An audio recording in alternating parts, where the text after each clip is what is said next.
Hey, how's it going, guys? This is Eli, the real estate guy. And before I get started, go ahead and like this video. It's free to like. And also be sure to subscribe to this channel if you have not already. Something I realized is that about 60% of the people that watch the videos on this channel are actually not subscribed. So if you're not subscribed, go ahead and make sure you subscribe right now. All right, so I'll go ahead and get straight into the video here. So with this video, you see the thumbnail, you see the title of the video, so you pretty much know what I'm talking about here. And my main focus that I want you guys to think about whenever you're going into real estate is to basically start with the resources that you have now in the market that you're in right now. All right, so unless you're in the middle of nowhere, there are no houses, and for 30 miles out, or 100 miles out, there's nothing. In most cities, houses are being bought and sold. Right, it's a seller's market right now. Activity is happening, and there's markets that are faster and some are slower than others. But for the most part, it's a hot market right now as of March 2022. I'm not sure when you're going to be watching this video, but as of right now, it's a hot market. So when I say start with what you have, right? There are times to where people that are getting into real estate, they hesitate because it's like, well, I'm not going to even stick my foot in the door because I need hundreds of thousands of dollars to get started. And listen, once you have hundreds of thousands of dollars, you have other options. So having more money gives you options, but you can still start. Right. And so something that I always tell people whenever they get into real estate is to start off with wholesaling.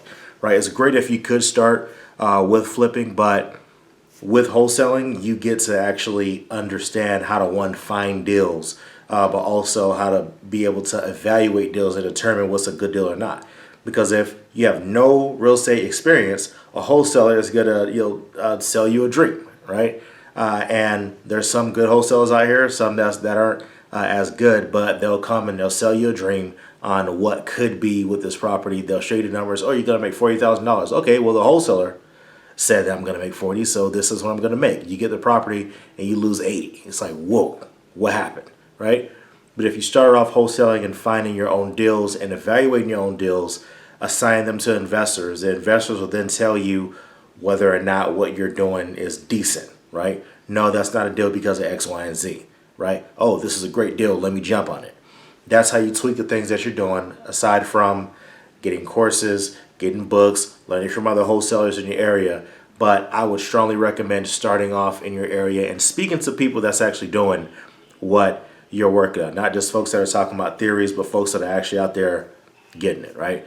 And so when I'm talking about starting off where you're at as well, financially, if you don't have thousands of dollars to market every month, then maybe you shouldn't be doing mailing campaigns to where you're sending out 5 letters a week because that's all you can afford. If you can only afford 5 letters a week, then don't send letters, right? You might only be able to afford to cold call. You might be able to buy yourself a dollar, like Mojo Dollar, spend 100 something bucks a month with that, and just skip trace properties. So that make run you like $1,000 or something. And now for $1,100 a month, you can have this wholesaling operation with cold calling, right?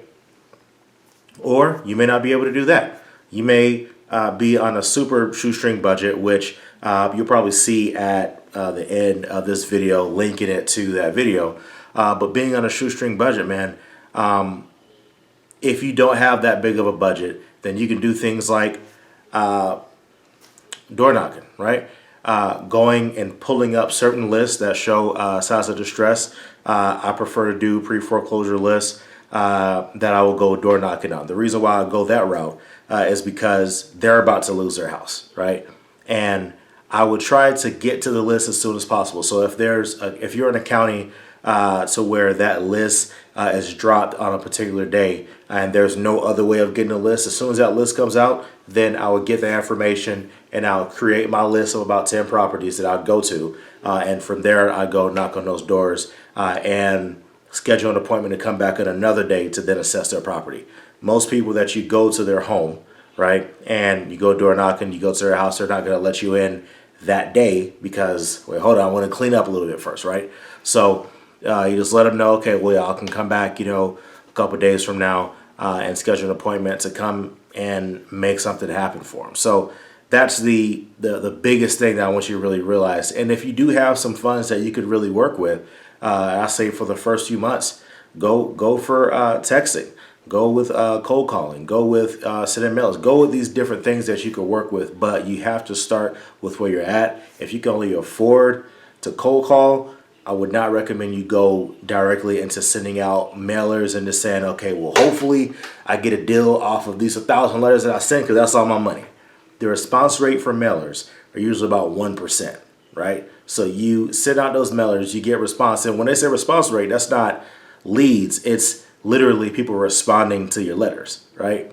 So you get that 1% response rate. It could be, don't ever call me again. It could be, I might be interested, call me in a month. It could be whatever, right? So stay within your budget and create a budget for what you're willing to spend on this particular endeavor and just work from where you're at, man. So that's my main message I wanted to share with you guys today. I don't want you guys to stress yourself to where if you don't get a deal in 2 weeks, your budget is already blown. I want you to really set aside a budget for yourself. And once you realize what your budget is, then look into, okay, what can fit within this? If your budget's $500 a month, you may want to look into cold calling a super niche list or door knocking, right?